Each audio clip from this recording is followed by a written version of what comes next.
warahmatullahi wabarakatuh. Hello everyone, my name is Nisaban. I'm a student at Hairun University in the second semester of the English Education Study Program. Here I will explain the type of collocation and idioms. Yang bagian pertama yaitu verbs plus verbs. Apa itu verb plus verbs? Kata kerja dan kata kerja. Dari bahasa Latin, verbum yang berarti kata adalah kata part of speech yang sintaknya menyampaikan atau tindakan seperti membawa, membaca, berjalan, berlari, dan belajar. Kejadian juga terjadi dan menjadi. Dan kata kerja pada umumnya merupakan jenis kolokasi yang merupakan rumus kata kerja plus kata kerja. Misalnya, we say, we don't say meaning. A be free to choose, A free to choose, atau bebas untuk memilih. Nah, di sini ada juga X a verb, X a help yang artinya meminta. Sedangkan yang termasuk dalam verb plus ad, yang dimana kombinasi kata keterangan atau plus kata sifat. Contoh, kolokasi dengan kombinasi ini sepenuhnya seperti satisfied atau yang benar-benar puas, fairly aware atau benar-benar paham, and entirely stupid, benar-benar bodoh. Dan ada juga noun and proposition. Apa itu noun and proposition? Verbs atau kata kerja adalah kelas kata yang menyatakan sesuatu tindakan, keberadaan, pengalaman, atau pengertian dinamis lainnya. Jika kata ini pada umumnya menjadi predikat dalam suatu frasa atau kalimat, dan juga proposition yaitu proposasi yang memiliki kata dengan tempat sebelum noun atau pronoun untuk menunjukkan hubungan. Contoh proposition dalam bahasa Inggris yaitu at, in, or, of, before, from, by, on, under. Here are some example verbs: collocation and the proposition. A part of my parents didn't approve of the leaving university. Yang artinya orang tua saya tidak menyetujui saya meninggalkan universitas.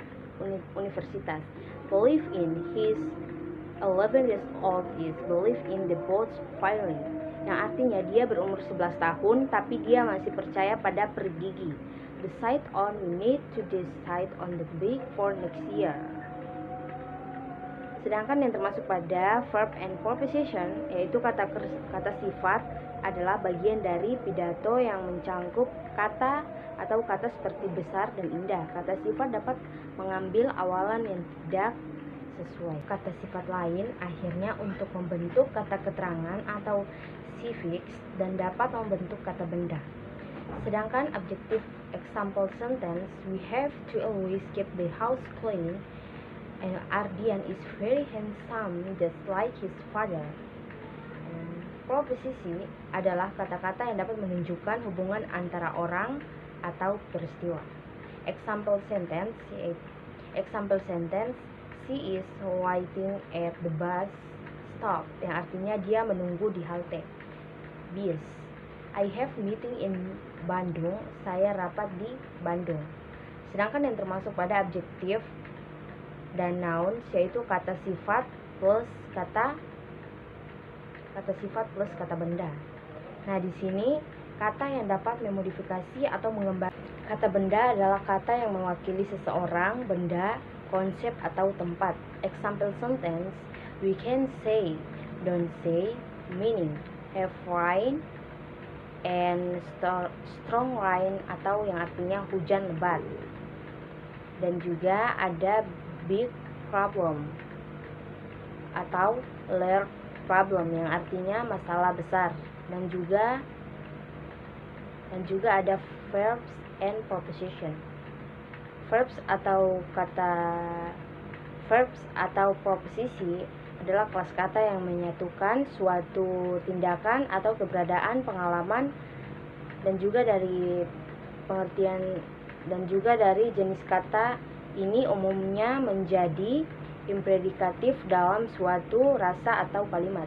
Contohnya, tindakan yang dilakukan read, go, dan lain-lain. Peristiwa yang terjadi pada sesuatu yaitu when, they, grow, become, atau keadaan atau keberadaan, atau have, know, need, think, dan lain-lain. Proposition atau proposisi adalah kata yang menyatukan hubungan antara kata seperti noun atau noun equivalent yang ditetapkan kepada form pronoun atau noun. Contohnya, my brother is in the school. Dalam kalimat ini, proposisi digunakan untuk menghubungkan kata ganti my brother dan kata the school.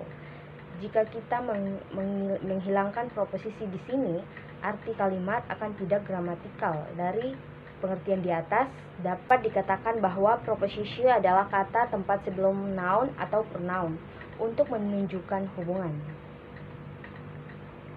Example of proposition in English are that in, of, for, about, before, from, by, and other, and others. Usually the proposition in a combination of a noun and a pronoun. For example, my friend usually leave work at 5 o'clock. Atau temanku biasanya berangkat kerja pada jam 5 pagi. I'm a student from the Harvard College, yang artinya aku seorang gadis dari sekolah di Harvard. Ada juga nouns plus noun, yang artinya kata kerja plus kata kerja, yang dimana kata dapat menamai sesuatu seperti orang, tempat, benda, bahkan ide atau gagasan. Dalam sebuah kalimat, kata benda dapat berperan sebagai objek, subjek secara langsung, dan objek dan subjek secara tidak langsung. Dari sebuah klausa secara memungkinkan menjadi pelengkap subjek atau pelengkap objek, sehingga menggunakan of and a. Misalnya, a round of applause. The audience give a round of applause for the music performance. Dan juga ada a cup of coffee. Oke, thank you. Waalaikumsalam warahmatullahi wabarakatuh.